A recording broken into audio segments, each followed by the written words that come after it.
Good day everyone, my name is Joseph Arnel Tutas. In this video, we'll be covering intact buoyancy and how a ship's stability is affected when its hull is breached. Let's get started.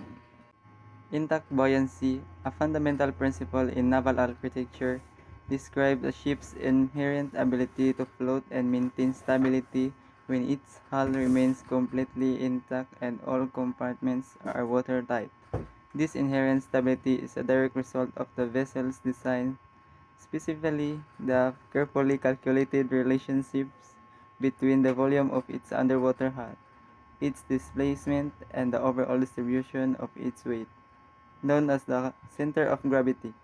Sufficient reserve buoyancy, exceeding the minimum requirements stipulated by international maritime regulations, ensure the ship remains afloat even under conditions of increased weight or minor localized flooding above the waterline.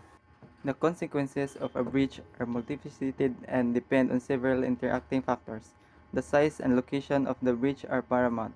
A large breach near the waterline will have a far more devastating impact than a smaller breach lower in the hull. The effectiveness of the ship's compartmentalization, the system of watertight bulkheads designed to restrict the spread of flooding plays a crucial role in mitigating the severity of the damage. To address the potential for breaches and ensure the continued safety of vessels at sea, the concept of damage stability has become a cornerstone of modern ship design. Damage stability focuses on a ship's capacity to remain afloat and stable even after sustaining damage, such as hull breach. Rigorous calculations and simulations are employed to determine a ship's ability to withstand various flooding scenarios. Considering factors like floatable length, the maximum length of a compartment that can flood without causing the ship to sink, and the number and arrangement of watertight compartments. These calculations ensure the ships meet stringent international standards, providing a crucial safety net for seafarers and cargo alike.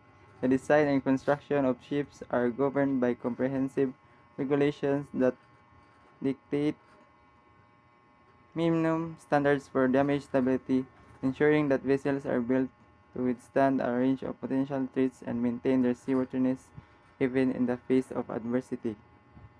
Breaches threaten stability. Prevention is key. Stay safe.